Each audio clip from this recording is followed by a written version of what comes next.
नाज़रीन, आज मुल्क भर में कंटोनमेंट इंतखाबात का इनेकाद हुआ है और अब तक के जो नताइज हैं गैर सरकारी गैर हतमी वो आने का सिलसिला जारी है। वोटों की गिनती भी हो रही है। ये आपको बता दें, अब तक के जो गैर सरकारी गैर हतमी जो नताइज हैं उनके मुताबिक जो है वो छः इस वक्त जो है वो नशिस्तों 5 नशिस्तों पर PMLN की कामयाबी उनको हासिल हुई है। 4 पर पाकिस्तान तरीके इंसाफ, 6 आज़ाद उम्मीदवार हैं, इसमें पाकिस्तान पीपल्स पार्टी 2 और एक मुतफरक उम्मीदवार भी है। इस सारे जो कंटेनमेंट है इसके ऊपर काफ़ी ज़्यादा जोश व खरोश का मुजाहरा भी किया गया, काफ़ी ज़्यादा कंपेन्स भी चली उम्मीदवारों की जानिब से। और इस वक्त तमाम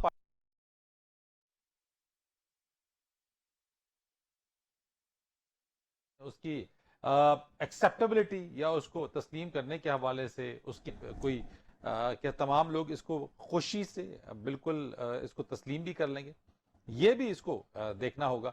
लेकिन इसी के साथ साथ हम ये देखें कि मजमूई तौर के ऊपर जो 42 कंटोनमेंट बोर्ड्स हैं उनके ऊपर जो 219 वार्ड्स बनाए गए हैं और 206 सीट्स के ऊपर इसमें पोलिंग के लिए थे, लेकिन उसमें से 6 पर वोटिंग नहीं हुई है। 200 के ऊपर जो है वो इसका पोलिंग की गई है। इस सारी चीजों के ऊपर बात करेंगे। मेरे साथ बात करने के लिए इस वक्त मौजूद हैं मुस्लिम लीग नून के सेनेटर डॉक्टर अफनानुल्लाह। बहुत शुक्रिया आपका डॉक्टर साहब।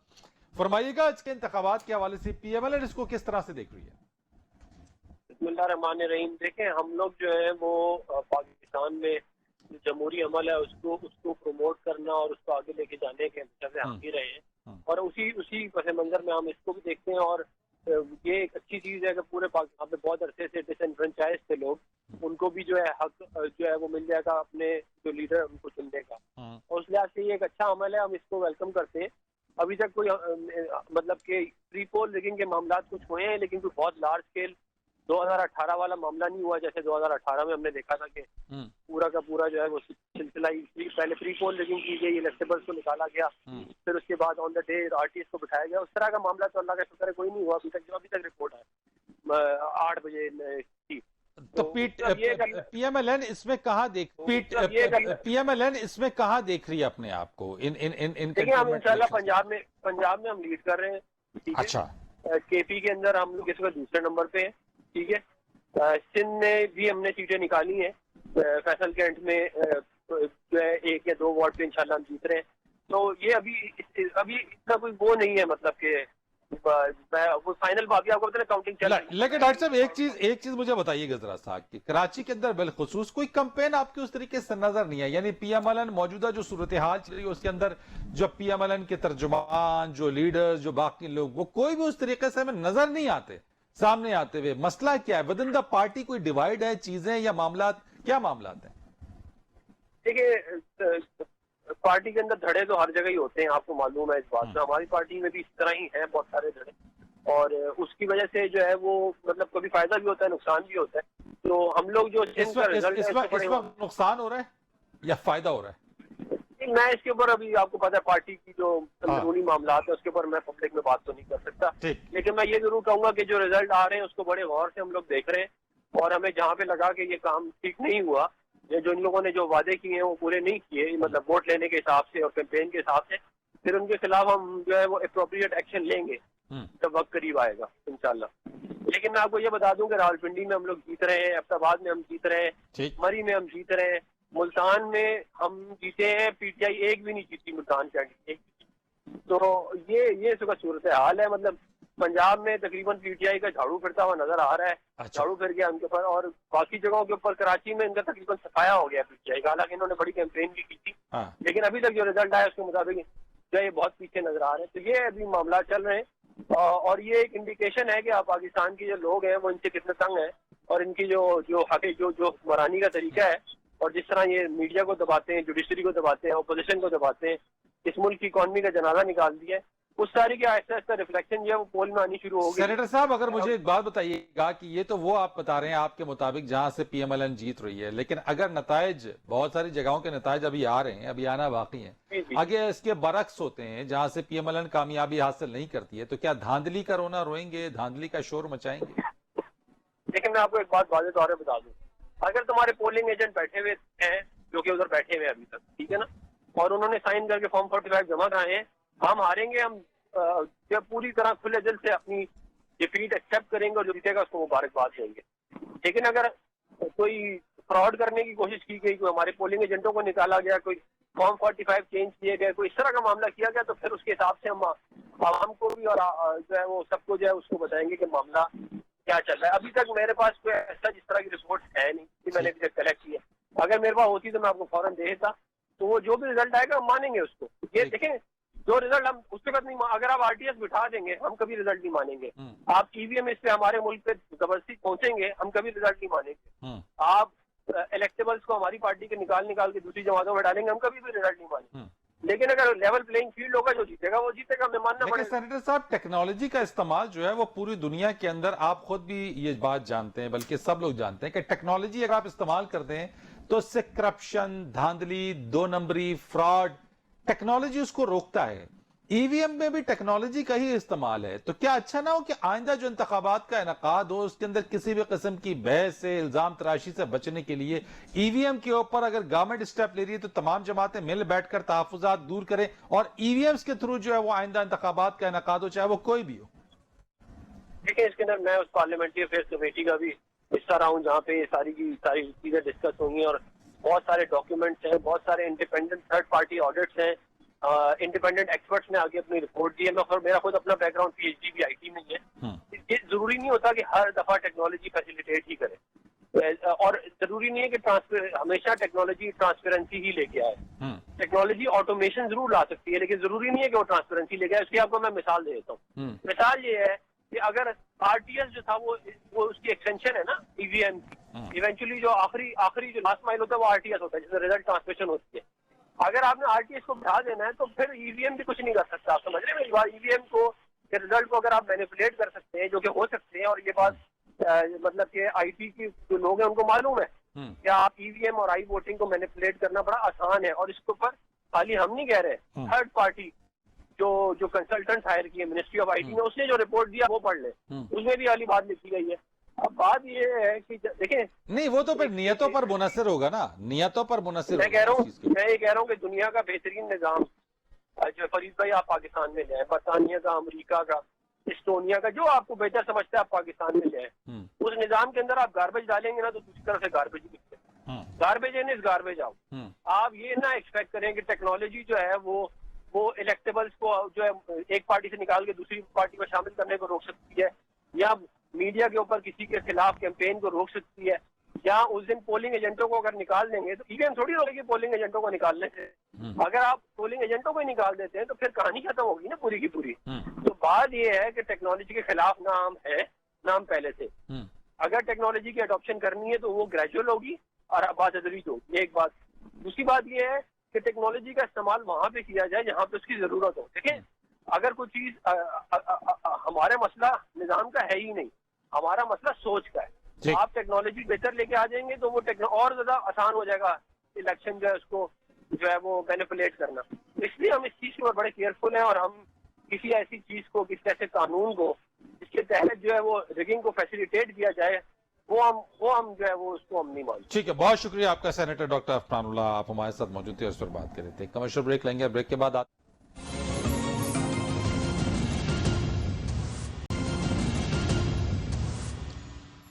कंटोनमेंट बोर्ड के इंतखाबात के बाद गैर सरकारी गैर नतमी जो नताइज हैं उनके आने का सिलसिला जारी है। कराची की सूरत हाल पे हम जरा बात करेंगे। हमारे साथ मौजूद है एंकर पर्सन तजियाकार फवाद अहमद साहब। बहुत शुक्रिया फवाद साहब। ये फरमाइएगा कि कराची के इस वक्त सूरत हाल क्या है कंटोनमेंट इंतखाबात के हवाले से?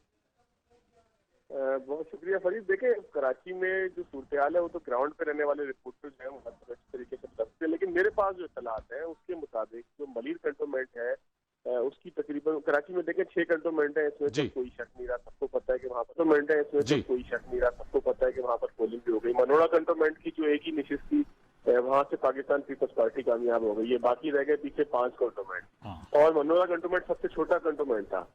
अब जो बाकी पीछे 5 कंटोनमेंट रह गए इसमें मलीर कंटोनमेंट की तकरीबन 8 नशिस्तों के रिजल्ट अब तक आए, जिसमें से 6 के ऊपर पाकिस्तान तहरीक इंसाफ अपनी कामयाबी का दावा कर रही है। मैं इसलिए पाकिस्तान तहरीक इंसाफ अपनी कामयाबी का दावा कह रहा हूँ क्योंकि हमारे reporter Kamran Sohail election commission में मौजूद है।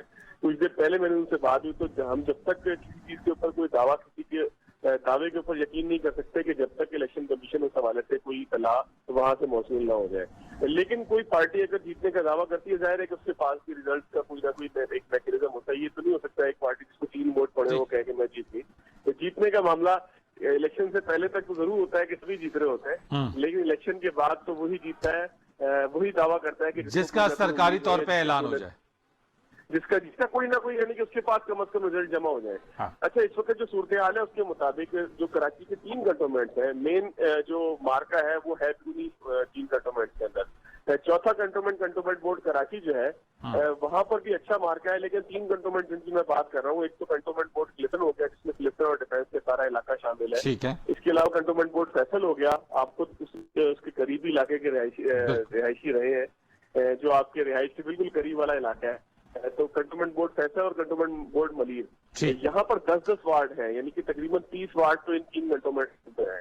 उन 3 कंटोनमेंट के मलीर के मैंने आपको बता दिया कि 8 का भी रिजल्ट आया, 8 में से 6 के ऊपर पाकिस्तान तहरीक दावा कर रही है। इस तरीके से कंटोनमेंट बोर्ड क्लिफ्टन जो है, वहां पर जमात इस्लामी 10 में से तकरीबन 5 पे कामयाबी का दावा कर रही है। 5 वार्ड के ऊपर कामयाबी का दावा कर रही है, और कामयाबी के दावे को दोनों पार्टियों के, पाकिस्तान तहरीक इंसाफ हो, पाकिस्तान पीपल्स पार्टी जिसका मैंने मनोरा कंटोनमेंट बताया, और पाकिस्तान जमात इस्लामी पाकिस्तान, इन तीनों का इसलिए भी हम इसके ऊपर उनके दावे के ऊपर यकीन कर सकते हैं कि ये हमारे पास जो आने वाले रिजल्ट हैं मुख्तलिफ पोलिंग स्टेशन के, जो हतमी इस सेंस में है कि इलेक्शन कमीशन ने जारी किया, गैर हतमी इस सेंस में कि जब तक उसका इलेक्शन कमीशन ऐलान नहीं करता, नोटिफिकेशन नहीं होता, उसके मुताबिक भी ये जो सूरत हाल मैंने आपको बताई कि जमात इस्लामी कहती है कि जी हम कंटोनमेंट बोर्ड क्लिफ्टन से 4 नशिस्त से जीत गए हैं, 2-3 नशिस्त से वो कहते हैं कंटोनमेंट बोर्ड फैसल से जीत गए हैं, 2 नशिस्त से वो कहते हैं कंटोनमेंट बोर्ड मलीर से जीत गए। तो ये सारे दावे जो मुख्तलिफ पोलिंग स्टेशन के रिजल्ट है, अगर हम इसको देखें, उससे मिलाने की कोशिश करें, तो हमें महसूस ये होता है कि बढ़तरी भी इन्हीं पार्टियों की थी कि जो अब कामयाबी। अच्छा, मुझे ये बताइएगा कि हम ये भी देख रहे हैं कि जो गैर सरकारी गैर हतमी नताइज जो आ रहे हैं, इसके अंदर जो इंडिपेंडेंट या आजाद उम्मीदवारों की कामयाबी है वो ज्यादा हमें नजर आती है।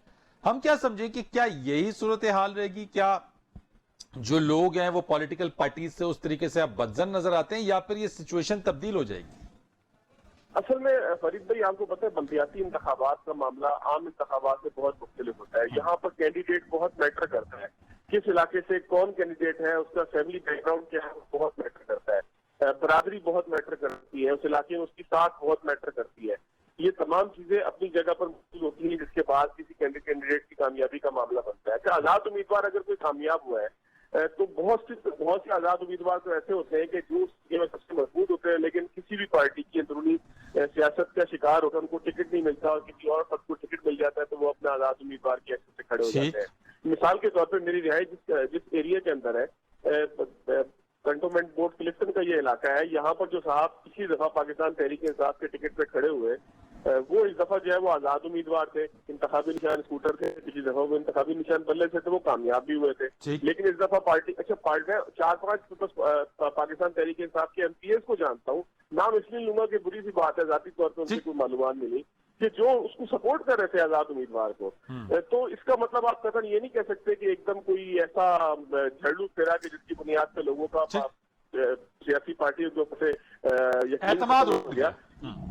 हाँ, ये ऐसा कोई मामला नहीं है, लेकिन कोई कैंडिडेट। अच्छा, कैंपेन के हवाले से जरा बता दीजिएगा कि कराची के अंदर खास तौर पे PTI, PMLN, Pakistan Peoples Party, Jamaat Islami, इनकी कैंपेन कैसी रही है? और PMLN के ऊपर खास तौर पे जरा बताइएगा कि क्या इनकी कैंपेन के लिए इनके लोग निकले बाहर कराची की, मगर बिलखुसूस बात करें।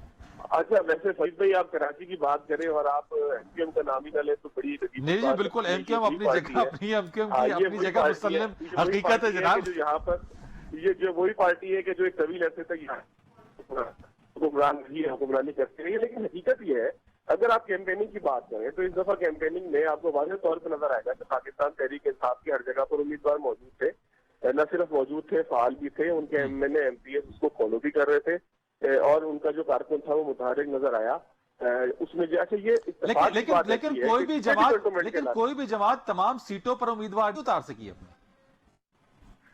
इसमें ना फरीद भाई असल में मसला थोड़ा सा टेक्निकल ये है कि पाकिस्तान तहरीक इंसाफ जिन नशिस्तों से, जिन इलाकों से कराची के कामयाब हो सकती है, या जिन इलाकों से उनके MNA MPs कामयाब हुए, ये इलेक्शन उन्हीं जगहों पर हो रहे हैं। सिर्फ मनोरा को अगर छोड़ दें तो कंटोनमेंट बोर्ड कराची से ये सदर आरिफ अलवी साहब वाली सीट है कि जो कंटोनमेंट बोर्ड इलेक्शन के साथ मिलती है। यहाँ से खुर्रमशेर रहमान जो है वो MP है, यहाँ से जो है वो इमरान इस्माइल साहब MP जी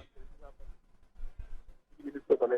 इसी तरह अगर आप चले जाए कंटोनमेंट बोर्ड जिसकी आप बात कर रहे थे फैसल की, तो वहां से वज़ीर-ए-आज़म इमरान खान साहब कामयाब हुए थे, बाद में आलमगीर साहब कामयाब हुए टिकट वाले। उससे अगर आप आगे चले जाए मलीर की नशिस्त, तो वहां से कैप्टन जमील कामयाब हुए। तो ये अगर इसको एक जायजा लेना अगर आप इसका मजमूई तौर पर, तो आपको महसूस होगा कि ये पाकिस्तान तहरीक इंसाफ की रिवायती तो भी खैर उनकी रिवायत की ऐसी बनी नहीं, ये पाकिस्तान तहरीक इंसाफ के वोट वाले इलाके हैं कि जहाँ पर ये इलेक्शन था। राइट फवाद साहब, आपसे मैं मजीद बात करता हूँ जरा सा। हमारे साथ correspondent new news Arsalan Javed हैं। लाहौर कि कंटोनमेंट की जो सूरत हाल है, जो नताइज हैं, जो गैर सरकारी गैर रस्मी, उसके ऊपर जरा उनसे बात कर लेते हैं। अरसलान, ये मुझे बताइएगा लाहौर की सूरत हाल इस वक्त क्या है? देखिए फरीद, अगर लाहौर की बात की जाए तो जो शुरू के अंदर हमें नताइज मसूल हो रहे थे गैर हतमी गैर सरकारी, उनके मुताबिक PTI जो है वो ज़्यादातर हमें लीड करती दिखाई दे रही थी। लेकिन अब जब इलेक्शन कमीशन के अंदर जो रिपोर्ट हो रही हैं नताइज, उन नताइज के मुताबिक ज़्यादातर वार्ड्स के अंदर पाकिस्तान मुस्लिम लीग नून के उम्मीदवार हमें लीड करते दिखाई दे रहे हैं। खूब गहमा गहमी रही। लाहौर में तकरीबन 20 वार्ड हैं जिनमें लाहौर कैंट कंटोनमेंट बोर्ड और वाल्टन कंटोनमेंट बोर्ड। तो वाल्टन कंटोनमेंट की अगर बात कर लें तो वहां पे वार्ड 1 से भी नून लीग के उम्मीदवार जो है वो हमें लीड करते दिखाई दे रहे हैं। वार्ड 2 से भी नून लीग के ही उम्मीदवार मोहम्मद हनीफ जो हैं वो लीड कर रहे हैं। वहीं गैर हतमी गैर सरकारी नताइज जो मसूल हो रहे हैं, वहां वार्ड नंबर 3 से भी नून लीग के ही उम्मीदवार जो हैं हमें लीड करते दिखाई दे रहे हैं। अलबत्ता वार्ड नंबर 4 से जो हैं मोहम्मद असलम हैं पाकिस्तान तहरीक इंसाफ के, वो हमें यहाँ पर लीड जो है वो करते दिखाई दे रहे हैं। वार्ड नंबर 5 से जो इलेक्शन कमीशन के अंदर नताइज रिपोर्ट हो रहे हैं उनके मुताबिक तो पाकिस्तान तहरीक इंसाफ जीत रही है। लेकिन हम इस वक्त वार्ड नंबर 5 के अंदर ही मौजूद हैं। यहाँ पास में ही नून लीग के दफ्तर के अंदर जो है वो जश्न भी जारी है, डोल डमक्का भी हो रहा है। वहाँ के नताइज के मुताबिक तो राजा नूर सुबहानी 254 वोट लेकर जो है वो वहाँ से कामयाब हो चुके हैं। लेकिन जो इलेक्शन कमीशन के अंदर जो नताइज प्रिजाइडिंग ऑफिसर्स के पहुंच रहे हैं उनके मुताबिक वहां पे अभी पाकिस्तान तहरीक इंसाफ लीड करती दिखाई दे रही है। अगर वार्ड नंबर 6 की बात कर लें तो वहां पे भी नुमान नईम है पाकिस्तान मुस्लिम लीग नून के, वो लीड करते दिखाई दे रहे हैं। वार्ड नंबर 7 में अनफॉर्चुनेटली आज लाहौर के अंदर जो एक उम्मीदवार थे उनकी डेथ हो गई और उसके बाद वहां पर पोलिंग का अमल रोक दिया गया था, तो वहां पे जो है वो आज पोलिंग नहीं हो सकी। और उसके बाद वार्ड नंबर 8 के अंदर भी जो है यासीन सोहल MPA हैं, उनके बेटे जो है वो लीड करते दिखाई दे रहे हैं। वार्ड नंबर 9 के अंदर भी करामत अली नून लीग के ही उम्मीदवार हैं, ये भी लीड करते दिखाई दे रहे हैं। तो वार्ड नंबर 10 के अंदर भी जो है वो नून लीग के उम्मीदवार ही अभी तक लीड कर रहे हैं। तो यूं अगर देखा जाए दूसरे नंबर पे पाकिस्तान तहरीक इंसाफ के उम्मीदवार मौजूद हैं। तो ये बात एक तो वाजे करती है कि इस वक्त लाहौर के अंदर सिर्फ और सिर्फ 2 बड़ी पार्टीज हैं जो आमने सामने हैं, पाकिस्तान तहरीक इंसाफ और पाकिस्तान मुस्लिम लीग नून। जबकि पीपल्स पार्टी के उम्मीदवारों की बात कर ली जाए तो कहीं किसी का 1 वोट सामने आ रहा है, कहीं से 2 वोट सामने आ रहे हैं, तो किसी जगह पे कोई 5-10 वोट जो हैं वो सामने आ रहे हैं। तो जो एक पीपल्स पार्टी की जानिब से टफ टाइम देने का कहा जा रहा था वो तो ऐसा हमें देखने को नहीं मिला। सारा दिन भी जो गहमा गहमी रही वहां पे भी पाकिस्तान तहरीक इंसाफ और पाकिस्तान मुस्लिम लीग नून के कारकुनान जो हैं वो आमने सामने भी होते रहे, हाथापाइयां भी हमें देखने को मिली। तो ये तमाम सूरत हाल आज इस इलेक्शन में देखने को मिली। लाहौर में आज जो टर्न आउट है उसके हवाले से भी बात कर लें तो बारिश जो है उसने बड़ा असर अंदाज हुई है आज के इलेक्शन के ऊपर। बारिश बहुत ज्यादा पिछले 3 से 4 रोज से लगातार हो रही थी। आज भी सुबह जब बारिश हुई है तो ज्यादातर गलियां पानी से भरी हुई थी। तो उस वजह से खासकर जो वाल्टन का इलाका है, ख्वाजा साद रफीक का हल्का है, वो सारे का सारा रोड पानी में डूबा हुआ था। मैं यहाँ पे एक ब्रेक लेनी है मैंने, मेरे साथ आप मौजूद रहिएगा जरा सा, चूंकि आपने बात की है कि इस वक्त लाहौर के अंदर 2 मेजर जो पार्टीज हैं उभर कर नजर आ रही हैं और वो ये PTI और PMLN, और इन्हीं में ही कांटेदार मुकाबला भी हो रहा है। जहां तक बात है कराची की और पूरी सूरत हाल के ऊपर जरा मजीद इस चीज को आगे लेके चलेंगे और जानने की कोशिश करेंगे कि क्या आगे जो नताइज आ रहे हैं, जिस तरह की कंपेन की गई है, उससे तमाम जो उम्मीदवार हैं, जो कैंडिडेट्स या पार्टीज हैं, क्या वो उससे इस वक्त मुतमईन भी नजर आते हैं या फिर उनके तहफ्फुज़ात भी? एक ब्रेक के बाद।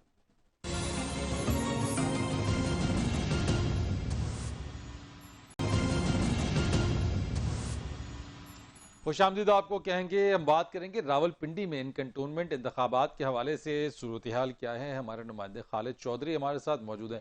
खालिद, बताइएगा, दिन भर की आज जो गहमा गहमी थी वो अपनी जगह के ऊपर, लेकिन अब जो गैर सरकारी और गैर हतमी नताइज आने का सिलसिला जारी है, किसका पलड़ा भारी नजर आ रहा है आपको? जी बिल्कुल, अभी तक जो हमारे पास नताइज आए हैं उसके मुताबिक जो चकलाला कैंटोनमेंट बोर्ड है वहाँ पर दो नशिस्तों के बारे में मालूम हुआ है कि वो जमात इस्लामी ले उड़ी है, और इसी तरह मुस्लिम लीग नून भी 2 सीटें यहाँ से ले जा चुकी है। अभी नताइज आ रहे हैं गैर हतमी गैर सरकारी नताइज के मुताबिक 2 सीट्स जो हैं जमात इस्लामी, जबकि 2 सीट्स मुस्लिम लीग नून यहाँ से चकलाला कैंट बोर्ड से हासिल कर चुकी हैं।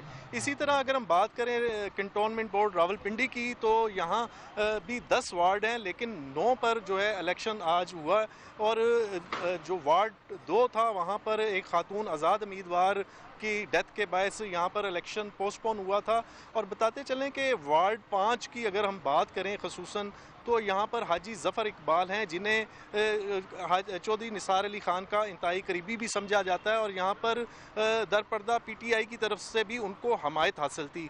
यहाँ पर देखा जाए तो हाजी ज़फ़र इकबाल के बारे में जो है इतलात कन्फर्म मौसूल हो रही हैं कि वो भी जो है अपनी नशिस्त हासिल कर चुके हैं, और आज़ाद उम्मीदवार थे वो वार्ड 5 से। अच्छा, आज़ाद उम्मीदवार कितने हैं यहाँ पे, अगर हम रावलपिंडी कैंटोनमेंट बोर्ड की बात करें तो? जी रावलपिंडी कैंटोनमेंट की बात करें तो यहाँ तकरीबन हर वार्ड में ही 3 से 4 जो हैं आज़ाद उम्मीदवार हमने देखे हैं, ताहम उन्हें वो पजीराई नहीं मिली। अभी तक जो नताइज आ रहे हैं उसमें असल मुकाबला जो है मुस्लिम लीग नून और PTI के दरमियान ही देखने में आया है। ताहम बेशतर मुकामात जो ऐसे हैं वार्ड्स हैं जहाँ पर मुस्लिम लीग की कारकुनान ने बड़ी मेहनत की है, उस वजह से कहा जा सकता है कहीं पर चंद वोट कम हुए हैं और कहीं पे PTI को बढ़तरी हासिल हुई है। यहाँ पर और भी कुछ शिकायत कारकुनों की तरफ से भी आई हैं कि PTI मुख्तलिफ दड़ों की वजह से इस सूरत हाल से दो चार है। अगर ये ना होती तो वाज़े बढ़तरी जो है हुक्मरान जमात PTI की ही होनी थी। जी, और ये भी मुझे बताइएगा कि बुनियादी तौर के ऊपर अवाम ने जो आज हक राय दही अपना इस्तेमाल किया है, पार्टी जो है वो ज्यादा रही है हावी, या फिर जो कैंडिडेट रहा है वो कैंडिडेट की अपनी जो अपीयरेंस या अपनी जो उसकी नामजदगी थी उसने उसके वोट में ज्यादा किरदार अदा किया?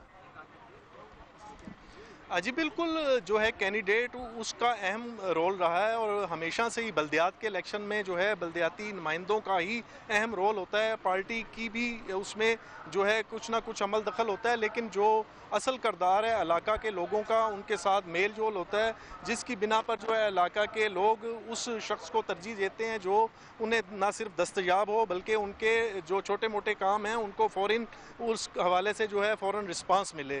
तो देखा जाए तो पार्टी से ज़्यादा जो है उम्मीदवार पर लोग ज़्यादा डिपेंड करते हैं, लेकिन कह सकते हैं कि 30% पार्टी के असरात भी देखने में आए हैं। जी ठीक है, और ये मुझे बता दीजिएगा खालिद चौधरी कि अभी इस वक्त जो इब्तदाई जो नताइज आ रहे हैं, पार्टी या जो उम्मीदवार हैं अभी तक के गैर सरकारी गैर हतमी नताइज से वो मुतमईन नजर आते हैं या तहफ़्फ़ुज़ात का इजहार किया जा रहा है नताइज के ऊपर? अजी दिन में अगर बात करें, पोलिंग के दौरान कई ऐसी जगहों पर शिकायत सामने आई थी जहां पर ना सिर्फ मुस्लिम लीग नून को भी एतराज़ात थे और PTI वालों को भी एतराज़ात रहे हैं, लेकिन मजमूई तौर पर ऐसी सूरत हाल नहीं है कि किसी ने इस नताइज को मुकम्मल तौर पर मुस्तरद किया हो। ताहम जो अभी नताइज आ रहे हैं उसमें देखा जाए तो अब तक के नताइज के मुताबिक मुस्लिम लीग नून की भी बढ़तरी दिखाई दे रही है, जबकि 2 सीटें जमात इस्लामी ले जा चुकी है, और अभी तक हमें जो है PTI की तरफ से जो है कोई हतमी नतीजा नहीं मिल सका।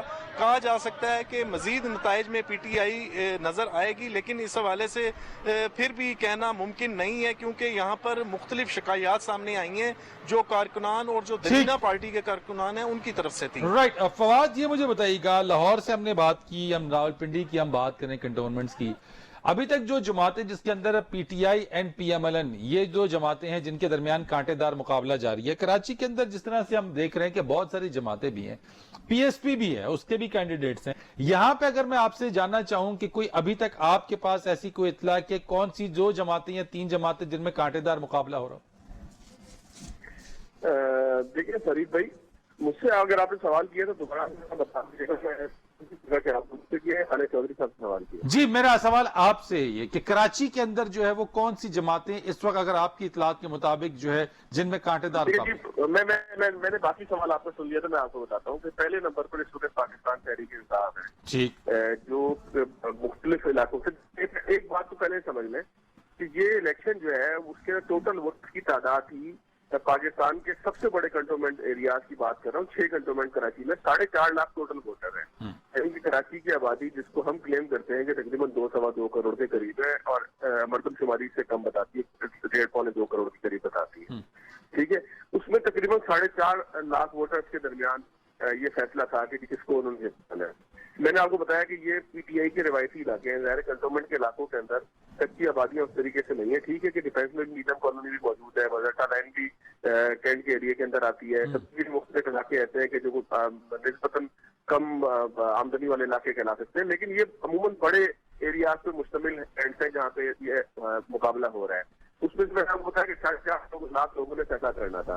पाकिस्तान तहरीक इंसाफ कराची में नंबर 1 इस वक्त कहलाई जा रही है, उनके दावे भी ज्यादा हैं, और हमारे पास जो आने वाले रिजल्ट है, मुख्तलिफ जराये से जो आने वाले रिजल्ट है, जो इलेक्शन कमीशन की तरफ से गैर जारी करता रिजल्ट नहीं है, लेकिन जितने भी रिजल्ट इलेक्शन कमीशन से आए तो उसके मुताबिक पाकिस्तान तहरीक इंसाफ, और दूसरे नंबर पर हैरत अंगेज तौर पर जमात इस्लामी है, तीसरे नंबर पर पाकिस्तान पीपल्स पार्टी है, चौथे नंबर पर कहीं अगर है तो शायद नजर आ जाएगी, और पीएसपी ने 20, 25, 30, 50 इस तरीके से वोट किए हैं मुख्तलिफ जगहों से। तो पीएसपी ने भी अपना निस्बतन आप ये कहने की एक मौजूदगी का एहसास दिलवाया है कि वो यहाँ पर मौजूद है। तो यही मेरा ख्याल है कि आने वाले इंतखाबात का अगर कुछ सर्वे कहा जाए, यानी कि आप ये कहने की सर्वे के अंदर